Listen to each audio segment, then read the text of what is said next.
are listening to Musician Today, weekly podcast with Vera Bermenko. Tune in for your insight into a professional musician's life and awesome new music.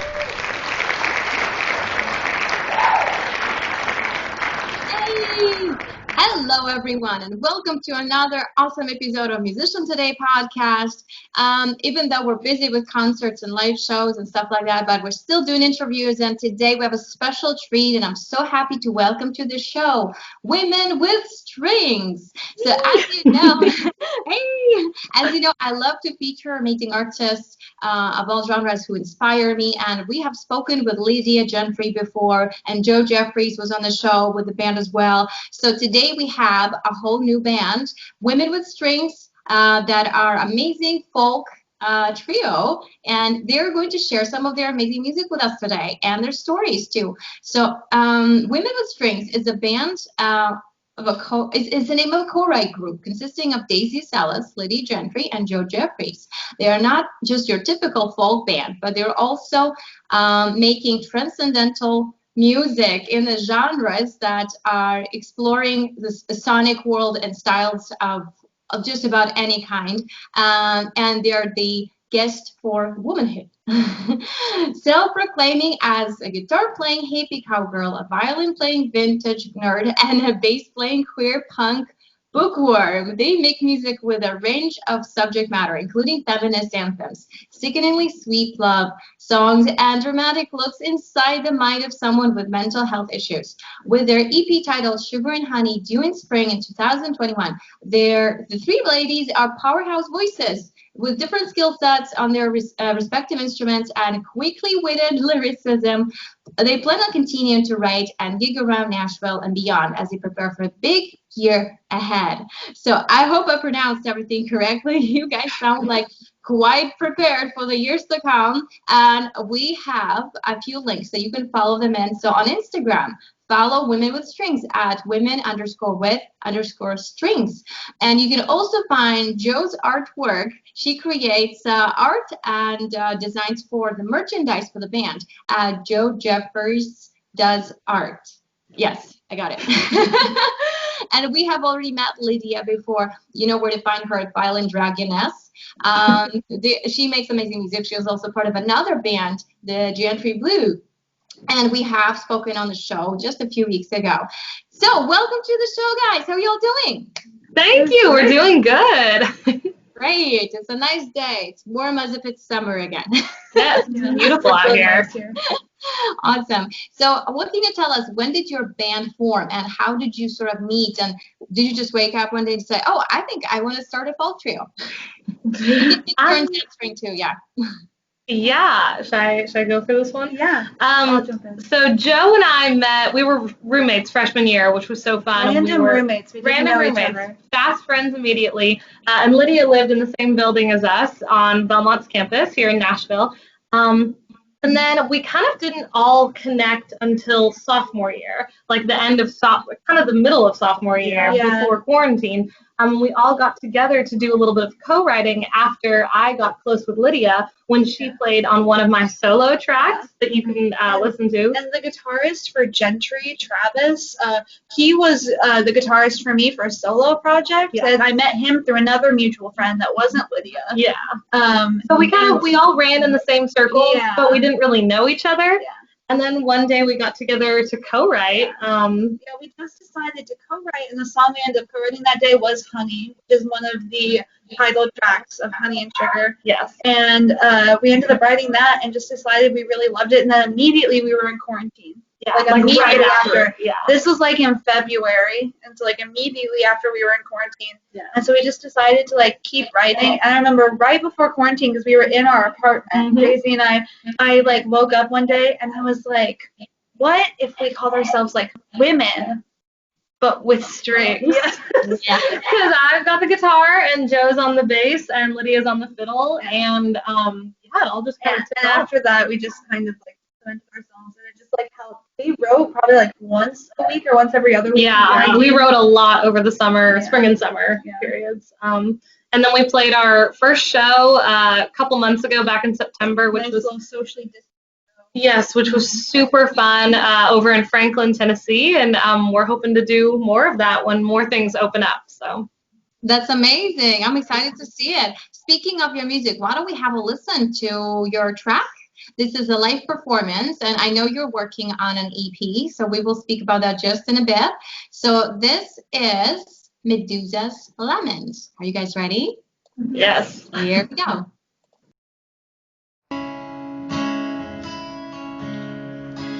I was born of ocean and sand on both sides, a mortal of mind and soul related to the tides of beauty, with stars in my eyes and hair that kept men awake on weary nights. I prayed to the Virgin Goddess of wisdom and war. She knew the secret to life and what it was for. But I found myself in the hands of a man who never had to worry about the God's plans.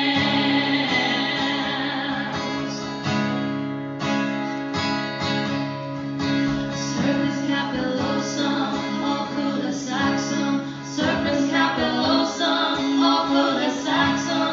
Serpens capillosum, ocula saxum. Serpens capillosum, ocula saxum.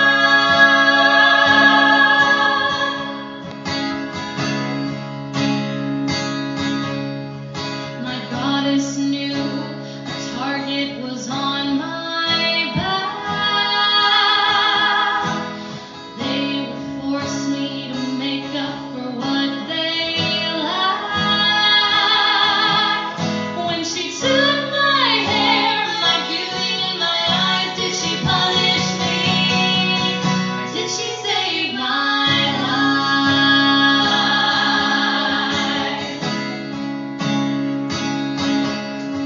For if his gaze should fall upon me once again, he would surely be in stone up to his grave. My hair is no longer easily pulled. I'll fight right back and leave him cold.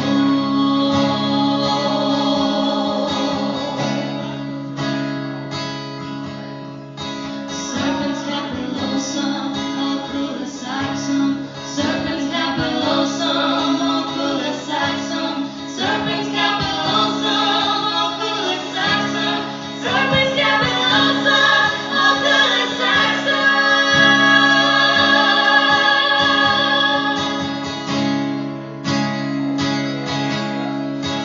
Oh, my hero, my dearest Perseus, did my blood taste sweet upon my last dying kiss? Did it make you feel like a god, abusing my power, is using me as a pawn, make the victory taste sour? Oh my goddess, my mighty Athena, was I just meant to be a weapon in your arena? Is this always what you had planned for me? Was I meant to just be a footnote in your story? Serpens capillosum, ocula saxum. Serpens capillosum, ocula saxum. Serpens capillosum, ocula saxum. Serpens capillosum, ocula saxum.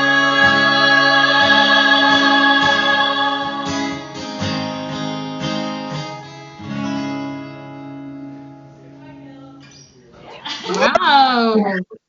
That was great. I love that. I love mythology, and I love how the words, so the lyrics when she took my beauty, did she like save my life? So that sort of thing, you know what I mean? Yeah. It's such a powerful statement. Like, Thank so you. what inspired you to use that thematics, and how did the song come to be? Yeah. Go, please, Okay. please.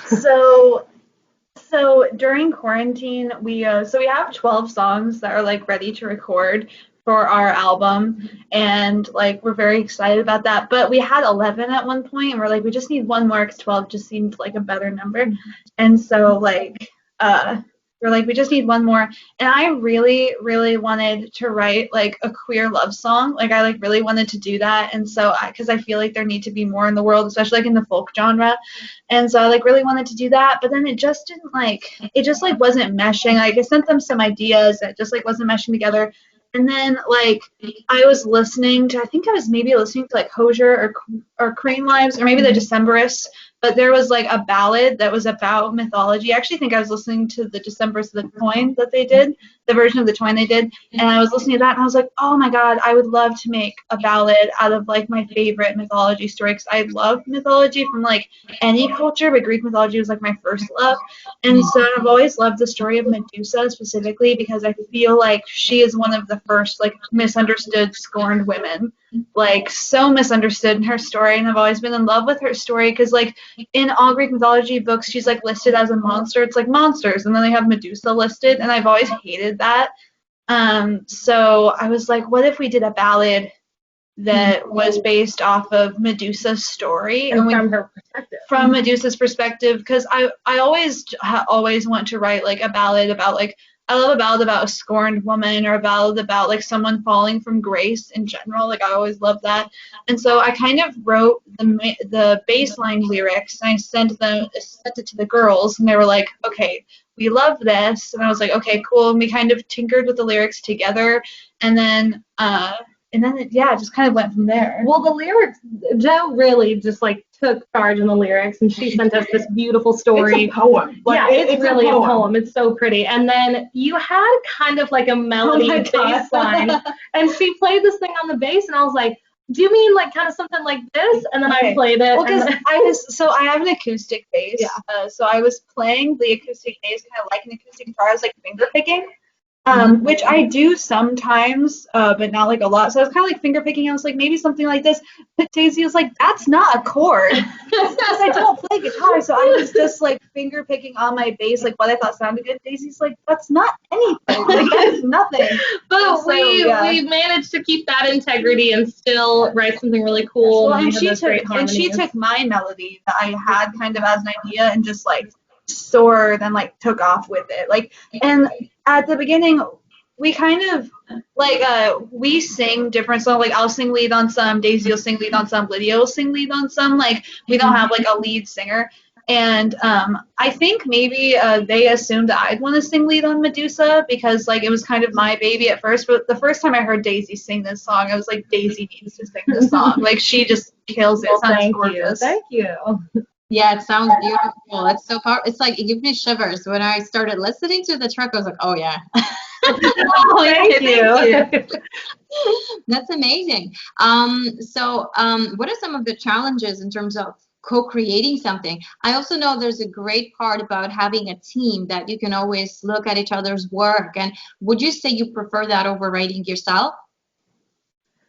I mean, it kind of depends for all of us. I think one thing I've discovered, I like writing by myself. I like co-writing, but I've never liked co-writing more than when I do it with these girls. I feel like we have such a good vibe when we get together because we're able to be ourselves and we're able to kind of help each other, but we're also not afraid to say, I don't really think that works. Let's try this. And it's all for the benefit of making it the best song it can be. Would you guys agree? Yeah, I actually didn't really like co-writing. I kind of like refused to co-write for a long time until I like started co-writing with them. And I don't really even write much solo stuff anymore just because I like am so busy with other things. Like this is the main writing I do with them. I like honestly wouldn't have it any other way. Yeah. What do you live? I just don't write a ton. Like I'm just so busy that it's hard to concentrate. Like, Gentry Blue has a song called Cutthroat, and it took me a whole month just to write the lyrics because I could not focus. So, especially with, like, these girls are really fast-paced writers, so that's really taught me to, like, okay, I need to think quicker. and just cooperating with them has been so easy. So it's just been awesome. And everyone writes different, and that's really nice too. All three of us are incredibly different, not just like creatives and writers, but just people as well. And that's really nice because, like Lydia says, she likes to take a lot of time and likes to stew on things. Like she'll be like, I kind of had these ideas from like 4 years ago. Like, let's see if we can, and like I'm like, oh, I had this idea last night, and then I just kind of like write down all my feelings, and then 5 minutes later I send to them like, is this anything? Is this something? And that's kind of how I write. And then Daisy's kind of in the middle, where she's less manic than me, but she also doesn't take like, but she's also doesn't like keep things for years and kind of like stews on them like Lydia does. She's very like in the center of us, and I think it all has their merits. And like some of the songs, like we wrote a beautiful song based off like year-old ideas that like Lydia had, and then Medusa, like I wrote those lyrics in like 10 minutes. Like it was just very stream of consciousness, very just like da da da da. It was very manic. And then like some of them are like Daisy's very like thought out like process. It's like very in the center. Well, what's great too is sometimes I'll have things that I've really thought out, and I'll be like, all right, we just need a couple more things for this. But sometimes I'll come to them with like one line. Like we have a song called Body Parts, and the one line I had like kind of turning around in my head was, every day I create works of art, but I just don't have the right body parts. I was like, guys, you got to help me like build the song around this, and it was amazing. We actually, that's actually the vast majority of our songs is like one of us either has a riff or a lyric idea, or like maybe a first verse or like a chord progression, even something like that, and then we say, okay, let's like, so I have a foundation, let's build the house together. And that's the vast majority. That's the vast majority of our songs. Like we'll just go through and like for our lyrics, like we'll go through line by line. Like even if it's like with Medusa, like the majority of it was already written. I went through line by line with them. I was like, do you want to change this word? Does this rhyme scheme work? Like we are like very meticulous about our lyrics. And I like to think it pays off. Absolutely. Of course it does. That's exactly what I was like. During this quarantine, I feel like I didn't have that connection with someone to just go for my stuff, other than my producer, who's great, by the way. So, and I feel like the further you get into your career, the less of alone things that you do. You mostly work with others. Even if it is your own solo album, you still have to have someone go over it, an editor, another artist, or just your producer, and give you tips and just be like, okay, this works great. I think we should change that, or we should do something else with this part. I think it's just a part of the process. Like we often feel like we're alone in this, but we're not. Yes. Because you're making music to reach people. And how do you reach people? By working with other people, obviously. Yes, exactly. For sure. Well, and that's what's been so cool. Like I was so lucky to have these wonderful friends that have been able to just like help me soar. Like you said, I mean, I have a couple things like in the works right now just for my solo music that every single member of Gentry Blue played on. Travis Fairley, he's producing on it, and they're helping me put together this thing that is my project, but it wouldn't be what it is without them. It's so cool. Daisy is an amazing solo artist. Oh, thank you. An amazing solo artist. Thank you. She's a yes, country bluegrass. Yes. Yes. That's great. Well, from what I know, you guys are all amazing. And thanks for coming and sharing your story with us and your beautiful music. So, what would you say in terms of managing your career? So I think this is something we could each speak on because we're all so different. So managing your career during the COVID times and during this kind of social media boom times, how do you deal with things like fear of missing out or the pressure to create on schedule just because everyone's online right now? So what are some of your thoughts on that topic? Do you want to go first? Sure, I'll go All right, first. go for it. Okay. So unlike these two ladies right here, I'm not a full-time musician. Like that's not what I really like want to do with my life. Like I love writing with them, and obviously I'll always do music, but it's not like what I want to make money at. I'm a designer full-time. That's like what I want to do. And so mostly for musicians, like album covers, poster art, stuff like that. And so over quarantine, I actually found myself leaning more into that and like stepping back from music a little bit. Like if Lydia, like obviously I'll play bass for Lydia for Gentry Blue, and if like Women of Strings wants to write or coming out with an album, like I'll obviously be there for that because I love those projects. But other than Gentry Blue and Women of Strings, I've kind of stepped back from like music and like dove really headstrong into my whole design career and that kind of thing and trying to make connections through that.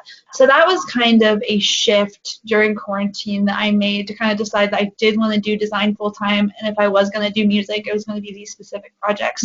So that was a transition that I made, but I don't regret it at all. Like I am sticking with that decision and I'm very happy with it. So Quarantine, is it okay if I go next? Yeah. Okay. Quarantine was a really interesting time for me.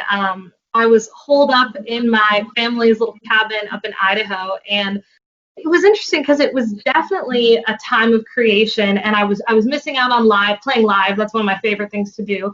So I was doing live streams on the internet, trying to do it the best I could, and I was writing a lot, but it was journaling and it was self-reflective, and I feel like quarantine for me was less about like putting out stuff and making sure it got out there, even though I did do a lot of that, and it was more about that self-reflection and self-discovery. I feel like and this might sound cliche, but I feel like I learned a lot about myself, and there were some really positive changes just getting to know my mind and my body better, and even just being with my family and understanding like my place in the world and knowing that there's a lot going on out there, but we can only control what we can control. And I feel like that really changed me for the better. And now I'm putting out better music because I know myself better. So it was, I'm really grateful for it. I mean, it was high at times and it was really low at times, the whole quarantine experience, but it's what happened and we just kind of make the best of it. So, It's amazing. Yeah, thank you. Quarantine was interesting for me because I kind of realized I'm very, I can tend to be a solitary person. I'm an only child. In high school, I only kind of had my one best go-to friend and a few other friends that I hung out in high school, but I didn't really hang out with them outside. But I kind of realized I'm a lot more social of a person than I thought I was, especially when it comes to college. Like, we have our big group of friends that we know are being safe around COVID and stuff. But I also realized that there was a lot of fear that I had just about everything. Like, I stayed in Maryland for 2 months at the beginning of quarantine when I was originally planning on visiting my boyfriend in Maryland for just 4 days, and that turned into 2 months. And I remember just ranting to him about just how afraid I was, and to his family as well. And we all grew really close during that. And even telling my family, I had just lots of fear, but you just kind of have to overcome that, be cautious, but at the same time, just not let that control you. But still be careful and safe at the same time. Yeah. There's a balance, but Yeah. And especially with balancing other projects, now that we're actually back in college, it's just, we all know that we're busy, but we still have to be patient with each other. And there's lots of give and take, because we know that we're all full-time students. Mm-hmm. We've all got multiple projects going on, and there's just a lot of patience with each other. That's very good. Thank you. 3 awesome perspectives. And I completely agree with the idea that this time and this change is different for us all. So some artists feel like they should produce more stuff. Others might feel like you want to hide and get away and just to explore you. I think I've gone through all 3 of those. Yeah, for sure. Yes, I can relate. Stages where at the start, I felt like I had to push, release, post, right? And towards the end of it, right now that we're all back to school, the students are back to school, I feel like, I want to take some time to myself. So I completely understand you on that. This is so great. Well, thank you for sharing that. So tell us something more about your upcoming EP. What can we expect? Are you already working? Are you already recording it? Or do you still have a plan first? Well, we kind of just came up with our plan recently. Just recently, our plan right now is to record most of the EP in January. And then hopefully we'll be able to mix and master that and have it out in the springtime. That would be the goal. Do you want to talk about what's on it too? Yeah, so like I said, we have 12 songs. Is that including the covers? Yeah. It's including the cover. Okay, so we have 12 songs, including one cover, and we had a whole like list and a whole like thought process behind it. But if we keep writing and stuff like over winter break and things, those 12 songs may change. But it will be 11 songs plus a cover, like for sure.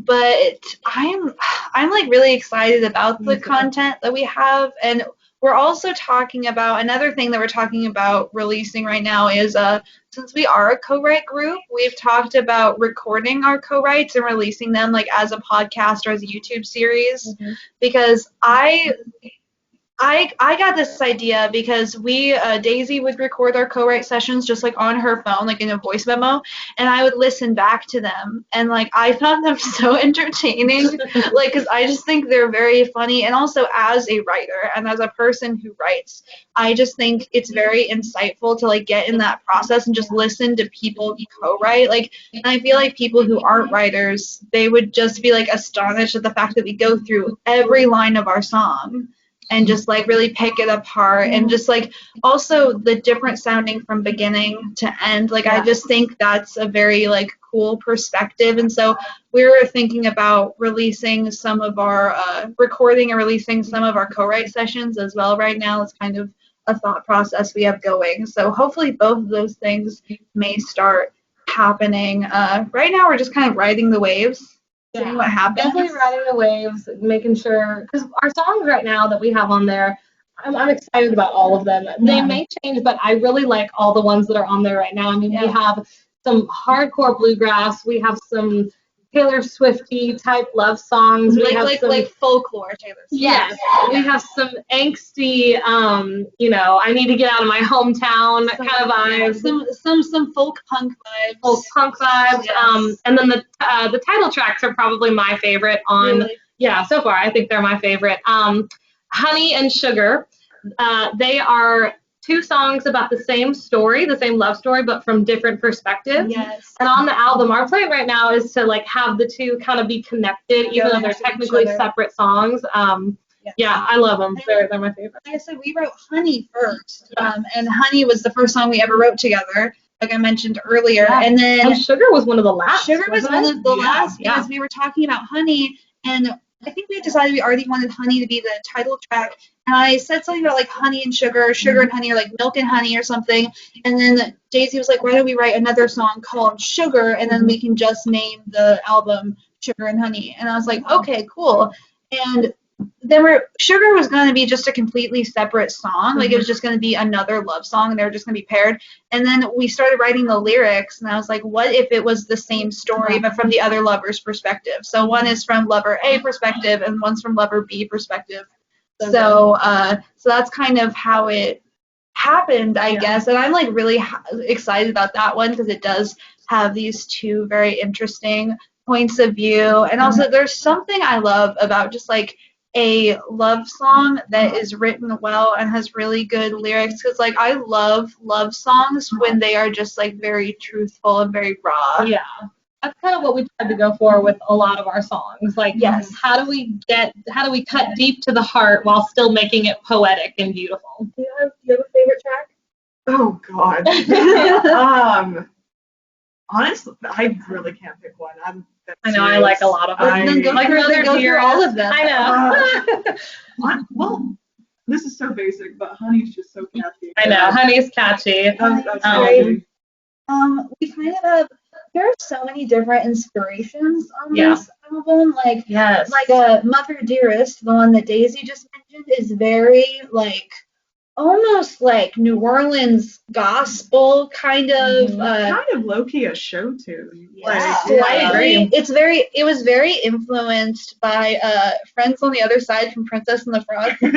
Yeah. And like I say that in like utmost like also like Also, like Nothing But the Water by Grace Potter, which is like a a cappella gospel tune, like kind of just that like New Orleans gospel, like big theatrical vibe.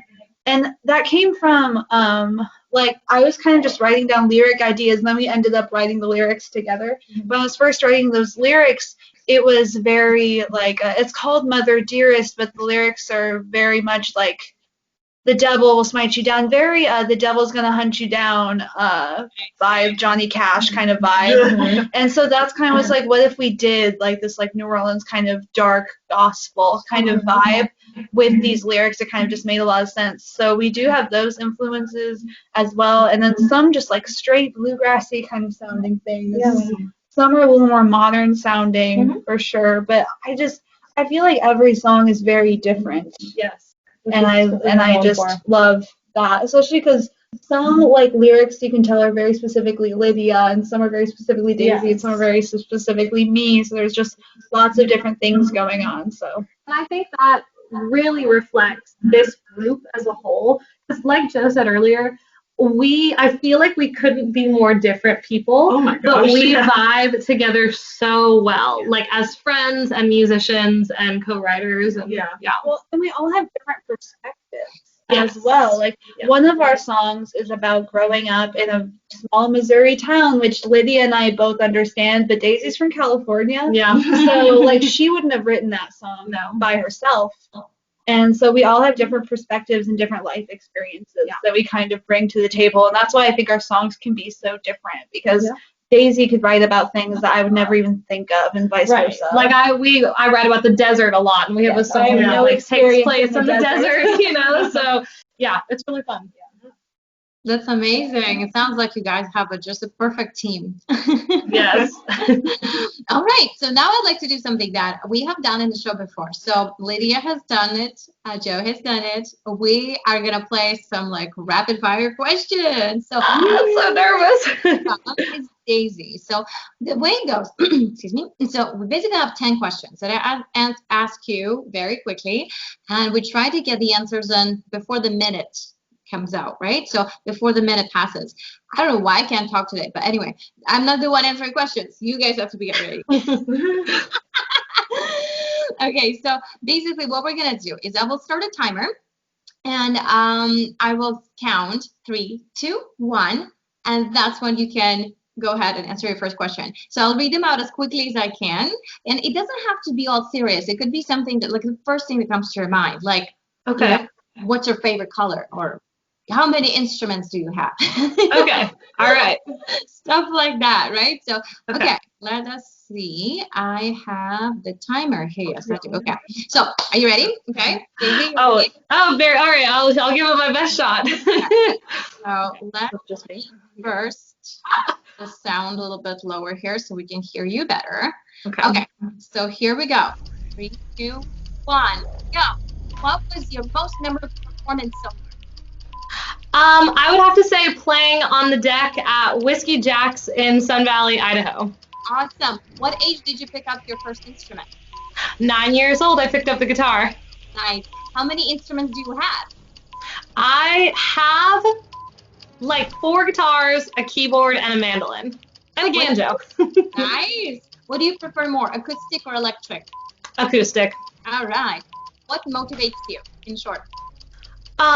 Life inspires me, and my drive to be better every day motivates me. Nice. Which YouTuber you can't stop watching? Oh, so much cooking, like the tasty cooking ones. It's so good. And all old country music videos too. Nice. Your favorite songs to cover, name 3. Oh, Sympathy for the Devil by the Rolling Stones, Blue Bayou, Linda Ronstadt, and Janis Joplin, Me and Bobby McGee. Yay, we ran out of time, but we can't keep going. That's okay. No worries. Let's keep going. So name 3 people that you admire. Now there's no pressure. Keith Richards, Casey Musgraves, and Cody Jinks. Nice. Yeah. Dogs or cats? Dogs, for sure. Name 3 artists you follow on Instagram. All those people, but I will do different ones. I follow Mick Jagger, Elton John, and who else do I follow? Also Casey Musgraves. Nice, nice. Those are great. Thank you for playing. So Thank you. Yes. So we didn't get another copy of my album. Oh, no. yes. But I hope that you guys can share the one that I've sent you already. Yes, absolutely. And because I've seen you so many times, you've been amazing coming to the show today. I would like to invite you to my concert this Sunday. So I will send you a link to Zoom in at 7 p.m. If you can't do this Sunday, I'll send you another link. So let me know which concert you'd like to attend. There's 3 more shows. Okay. It's a live show that we've created with my producer that is sort of like with green screen effects on the background and me performing to, you know, my favorite songs and stuff like that. Yeah, nice. So yes, I would love to invite you and have you see the concert and you know, tell me what you think. Yes, Great. for sure. Congrats! And thank you so much for being here today. I feel like I've learned more, and the reason I created the podcast is so I can connect with other artists like you, so we can all go through sort of the same movements together and express each other's feelings and be like, hey, I'm in the same boat, I hear you. So I feel like that's very important, especially in today's world where we're all kind of like connected through technology, most of us. Yeah. All right. So speaking of which, what would be your last sort of contribution and maybe a piece of advice to an artist launching their music, producing their music, trying to get out there, connect with their fans in today's world? So I guess we would take turns as well. So what's your biggest advice to them? What do you think? My big advice would be it's okay to breathe.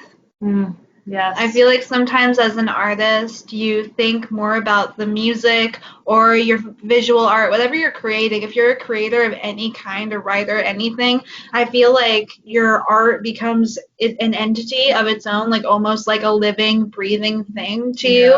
And you care more about its health than your own health. You're like, I have to meet this deadline, I have to finish this, or like, I'm a bad person, that speaks on me. So just, I want every creative to know that it's okay to breathe, and you're not like a bad artist if you take a week off and don't create for 7 whole days. I know, but you can do it. Like, that's fine. Like, you're still a creative. It's still in you. You can take time to take care of yourself and still be creative. Yeah. Yeah, that's right. I would have to say, I'm in this class right now at Belmont called Reading as a Writer, and it's basically like the whole thing you're supposed to take away from the class is that if you want to be a good writer, you need to read a ton. And I think the same goes for an artist or creative of any kind.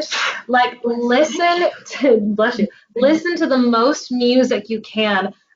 Read as many books as you can. Go to art museums when it's safe and socially distant. Just be constantly inspired by things. And even though you may take breaks as a creative, you know, be constantly inspired and be remembering things that You never stop consuming.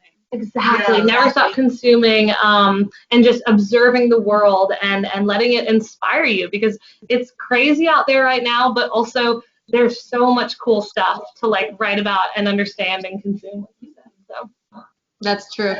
Those 2 things. Wow. Just be patient. The world is really insane right now. So if you're like trying to literally get as far as you can, it might take a little bit, especially now, and unfortunately for quite a bit of time. But be well-rounded. Like, for example, we have not been doing anything except one show, but at the same time we've been like writing, we've been doing admin meetings with my other band Gentry Blue. We've been doing one live show and then like a live stream as of last night. We just shot a music video. We shot a music video. We recorded our EP. So like there's more to do than just playing live, and that's okay. Yeah, you don't have to sit idle if you don't want to. Right. Like, there's always things to be doing. Yes. right. And you don't have to splurge a lot of money on expensive stuff. You can like go ask a friend. Like, we just did a music video with a bunch of people that we already knew, and it looks great. So be creative with how you're going to be creative. You'll be surprised at the people you know. You'll be surprised at the people that you think you barely know and what they'd be willing to do for you to help you out. Like if you're like, oh, I barely know that person, maybe still try to connect with them because maybe they have skills that they'd be willing to lend to you. Absolutely. So. That's how I wrangled Lydia into playing fiddle on like every single one of my tracks. I was like, Lydia, I know I don't know you super well, but will you come play the violin on my tracks? And she did. And The rest is is history, as they say. Amazing. Thank you so much, ladies. I feel like I have learned something, and it's helped me through also my quarantine related. Thank you. Yeah. Thank you. So guys, find Women with Strings on their Instagram, women_with_strings. Find Jo's beautiful artwork and designs also on Instagram at Jo Jeffries Does Art. Find every one of the band members in Women with Strings. So Jo Jeffries does music, then Daisy at Daisy Sellas 517, Lydia at Violin Dragoness. So don't miss their amazing creations. We have two bands here. We have Gentry Blue and we have Women with Strings, and each one of the members are amazing artists who create their own unique original artworks. So I can't wait to get your EP when it comes out. Do let me know. I'll be to purchase and play it for my therapeutic purposes. I'm sorry, we also have a TikTok. Oh, So Women with Strings has a TikTok. It's just Women with Strings. Yeah. So you can find us that way as well if you're so inclined. Amazing. I'll follow you right now. Excellent. Thank you so much, guys. I really hope to hear from you again whenever you have maybe a next video, a song recorded, maybe there's a single before an album. I don't know. Yeah, for sure. Let me know. I'll be happy to share it with everyone here. We enjoy the kind of music, folk and rock and metal and anything creative. So I hope you have an amazing day and look forward to welcoming you back. Thank you so much. Thanks for having us. Have a great day. Thank you. Thank you. Thank you so much. That's all, folks. If you like Iron Fiddle songs, download them at verabermenka.com/music. See you next time.